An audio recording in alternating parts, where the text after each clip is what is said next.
Ó, como diria o outro lá, hoje é no amor, hein? Hoje é no amor, hoje é no amor, hoje é no amor. Santos tá classificado para a próxima fase da Copa do Brasil. Cacete, tomei um susto, mano. Puta, bota a tela preta e branca nessa merda aqui, foi quase pegadinha. Enfim, o Santos tá classificado para a próxima fase da Copa do Brasil. A gente vai destrinchar tudo que aconteceu nesse jogo de volta lá no Mangueirão, mas antes de mais nada, eu peço para que você se inscreva no canal, curta, comenta, compartilha, deixa seu like, hype esse vídeo, dá essa força pro canal do Camisa 3 continuar crescendo. Fechou, rapaziada? Tamo junto. Do leilão pra classificação. Gostou dessa rima, né? Essa rima foi embaçada, né? Essa rima foi embaçada. Do leilão pra classificação, o Santos passou do Remo no Mangueirão, tá classificado para a próxima fase da Copa do Brasil. A gente tem muito para falar desse jogo, mas antes eu quero falar sobre o Cuca. Porque o Cuca, ele teve altos e baixos nesse jogo contra o Remo, só que no final das contas a estrela do Cuca continuou brilhando.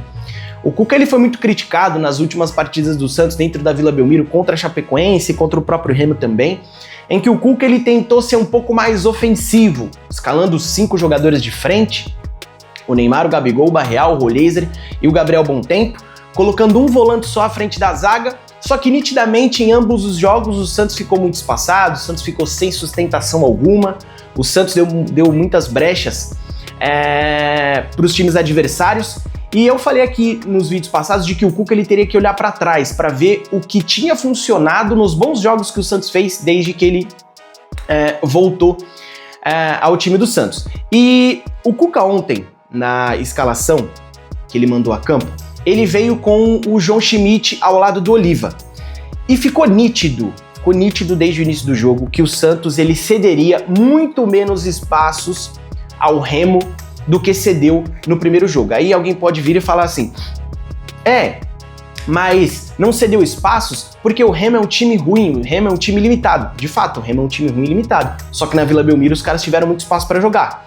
Na Vila Belmiro os caras conseguiram trabalhar a bola, conseguiram sair de trás, conseguiram incomodar, justamente porque o Santos tinha um buraco no meio de campo. O Cuca entendeu isso.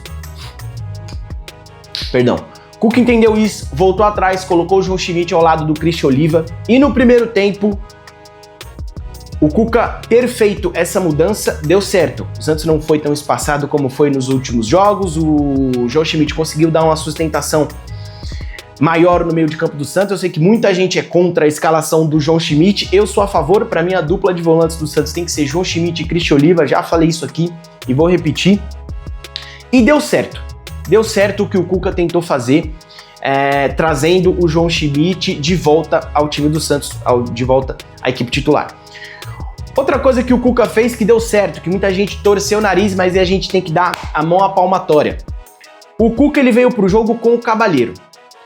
E aí, antes dessa partida contra o Remo, muito se falou sobre o Neymar jogar ou não, que tinha um leilão, se o Neymar ia sair do leilão e ia pro jogo, se o Neymar não ia pro jogo, de que o Neymar ele tinha que estar com a comissão técnica, enfim, e aí surgiu a informação de que o Cabalheiro poderia começar no lugar do Neymar.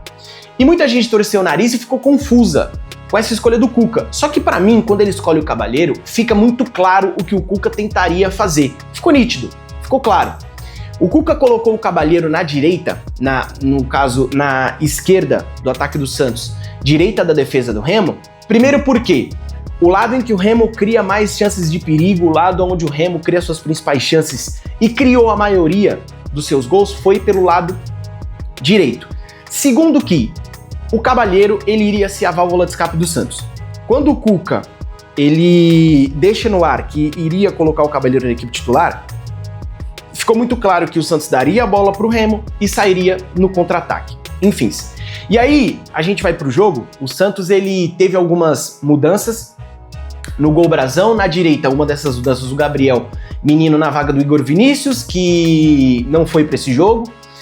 Na zaga nós tivemos o João Ananias e o Adonis Frias, no lugar do Lucas Veríssimo, que tá machucado, na esquerda do Escobar. A dupla de volantes, João Schmidt e Christian Oliva, com o Gabriel Bontempo um pouco mais à frente, o que me agradou, porque eu não gosto do Gabriel Bontempo jogando da direita para dentro, eu gosto do Gabriel Bontempo jogando por dentro e só por dentro, porque ele consegue ver o jogo com mais facilidade, pode ver o jogo de frente, é um cara que gosta de associar bastante com os jogadores de frente, então fazer isso pelo meio fica muito mais fácil para ele.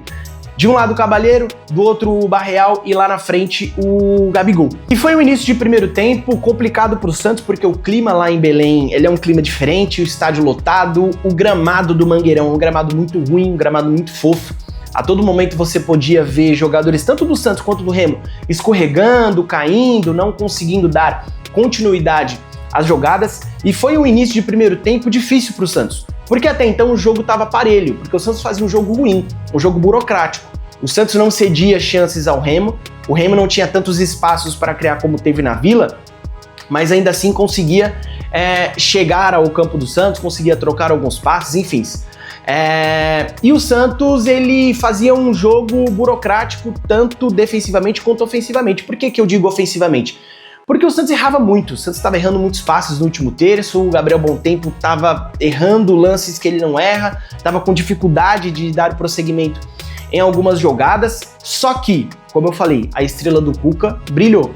E não dá para negar isso vendo o que o Cavaleiro fez no primeiro tempo. E eu nem tô dizendo que foi uma puta partida, tá? Nossa, o Cavaleiro fez uma baita partida, deitou, né? Foi o melhor jogador do Santos, né, nesse jogo. Mas o Cavaleiro foi preponderante.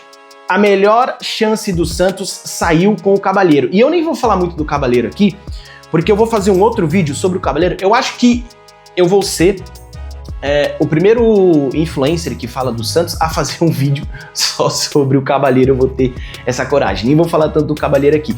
Mas saiu com ele a melhor chance do Santos em um contra-ataque em que ele ataca os espaços. E eu já falei aqui sobre os contextos, as características do Cavaleiro, que ele é um cara de atacar os espaços, de correria, enfim. Atacou o espaço, recebeu, foi pra dentro e rolou pro Gabriel Bontempo. E o Gabriel Bontempo não tava em uma noite tão inspirada assim, não conseguiu dominar. E a bola acabou saindo do domínio dele, era uma chance clara, era dominar, bater e fazer o gol. E o outro lance, que aí sim foi muito mais preponderante na partida, foi a expulsão que o Cavaleiro arrumou pro Santos. Uma jogada que ele é lançado, disputa a corrida com o Marlon, zagueiro do Remo. Marlon acaba derrubando ele, enfim, não sei ao certo o critério que o juiz usou ali para a expulsão do Marlon. Eu acho que não tinha cobertura no lance, de fato o Marlon era o último homem, o Cavaleiro ia criar uma chance clara de gol. Ele poderia ir para dentro, como poderia tocar a bola pro Gabigol. De fato era uma chance clara, eu só não acho que teve assim a intensidade necessária para ser uma falta para vermelho. Enfim, o árbitro usou o seu critério, acabou expulsando o Marlon, e a partir daí o jogo pro Santos ele mudou. E mudou também pro Cavaleiro, né? Porque o Remo se fecha, o Remo se posta lá atrás, e aí o Cavaleiro já não tem mais espaços para correr, já não tem mais espaços para atacar, ele não é um jogador de fazer um 2, ele não é um jogador de quebrar a linha com drible, o jogo ficou um pouco mais difícil para ele.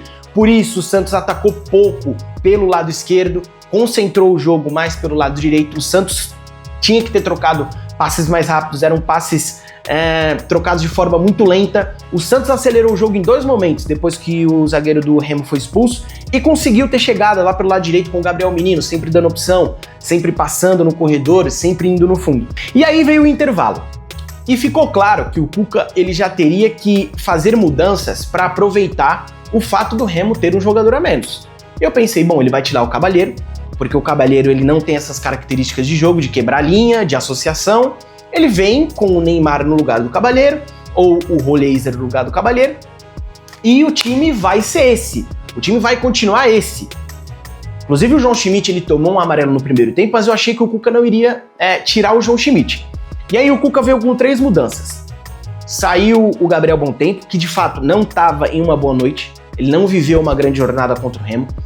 Entendo o Cuca ter tirado o Gabriel Bontempo para colocar o Neymar. Ele colocou o Neymar, ele colocou o Rony no lugar do Gabigol, e aí eu não entendi muito bem essa substituição, não entendi o que o Cuca quis com essa substituição. Possa ser que o Cuca tenha sentido que o Gabigol poderia ter sido expulso, porque o Gabigol estava com amarelo, estava discutindo bastante com o juiz, ele ficou ali com medo de perder um jogador importante, sacou o Gabigol, colocou o Rony. E aí vem a mudança que eu não entendi, por isso que eu falei no início do vídeo que o Cuca viveu altos e baixos nessa partida contra o Remo, mais altos do que baixos. Só que a gente precisa citar o que ele fez nesse intervalo. Ele sacou o João Schmidt e colocou o Arão, sendo que não precisava. E o Cuca, ele sempre teve dificuldades em armar os times dele, quando os times dele têm jogadores a mais do que o adversário. E eu me lembro muito bem de uma partida entre Atlético Mineiro e Palmeiras, Libertadores de 2023. Palmeiras com 2 a menos, 2 jogadores a menos. O Cuca não soube armar o time para pressionar o Palmeiras. Inclusive o Cuca termina aquele jogo com 2 volantes, assim como ele terminou essa partida entre Santos e Remo. Então não precisava de ter voltado com o Arão. Saca o João Schmidt, traz o Roleiser pro jogo, coloca outro jogador de frente para você conseguir pressionar o Remo, para você empurrar o Remo lá para trás. Não precisava de 2 volantes porque o Remo não assustava o Santos. A não ser em alguns contra-ataques, mas eram contra-ataques muito esporádicos, que não levavam perigo nenhum pro Gabriel Bom Tempo, mas o Cuca decidiu voltar com essa mudança. E aqui eu já quero citar o Willian Arão, porque eu não quero dar muito espaço pro Willian Arão aqui. Entrou mal no jogo, errando vários passes, errando vários botes. O Willian Arão, ele é um jogador lento, é um jogador que tá sempre atrasado em relação ao adversário. Para mim não tem que entrar mais, ele não tem que ser titular do Santos. Para mim o Willian Arão poderia ter ido embora. E aí, outro baixo do Cuca também. O Cuca esperou 15 minutos do segundo tempo para tirar o Cavaleiro e colocar o Roleiser, sendo que já tinha ficado claro que um jogo associativo, um jogo de quebrar linhas, de drible para você conseguir quebrar essas linhas e encontrar o seu companheiro na melhor posição, não é o jogo do Cavaleiro, é ataque aos espaços. É ataque aos espaços. O Cuca esperou 15 minutos para colocar o Roleiser. Poderiam ter sido 15 minutos preponderantes na partida, em que ele perdeu, não, ele perdeu 15 minutos. Ele esperou 15 minutos para colocar o Roleiser. Eu, sinceramente, fiquei sem entender absolutamente nada. Enfim, ele vem com o Roleiser, só que o segundo tempo do Santos é modorrento de novo. O segundo tempo do Santos foi um segundo tempo preguiçoso, em que o Santos não soube aproveitar a vantagem que tinha em relação ao Remo. O Santos com muitas dificuldades em trocar passes, o Santos que não teve aquelas movimentações, aquelas trocas de passes rápidas, envolventes, tabelas, triangulações. E é assim que você joga contra um time que tem um a menos. Se você não trocar passes rápidos para envolver a marcação, para deixar a marcação perdida, você vai ficar pelo meio do caminho. O Remo fez uma linha de 5, uma linha de 4, um jogador lá na frente, enfim. Só que o Santos ontem, ele teve uma noite de Neymar do Velho Testamento. E por que eu digo de Neymar do Velho Testamento? O Neymar foi pro leilão, arrecadou uns milhões, pegou o jato, foi pro Pará e foi preponderante na classificação do Santos. O Neymar ontem ele entrou do meio para a esquerda e a jogada do gol do Santos lembrou muito o Neymar de quando jogava no Santos, do Barcelona, vindo da esquerda para dentro, arrastando a marcação. Ele ganha a bola do Zé Wellison, ele vai pro fundo, rola pro Rony, a estrela do Cuca brilhou. Como eu falei, não entendi o Cuca ter colocado o Rony no lugar do Gabigol, mas colocou e deu certo. Ou seja, Cuca teve mais altos do que baixos, só que a estrela dele brilhou inegavelmente. E aí, depois do gol do Santos, o Santos teve muitas dificuldades, né? E aqui entra uma outra questão. O Santos cheio de jogadores experientes, cheio de caras que já ganharam Libertadores, jogador de Copa do Mundo, jogadores que jogaram em outros grandes clubes, não poderia ter tomado aquela pressão do Remo no final do jogo. Não poderia. Se você tem um a mais, fica com a bola, trabalha ela, roda de um lado pro outro, cansa o adversário.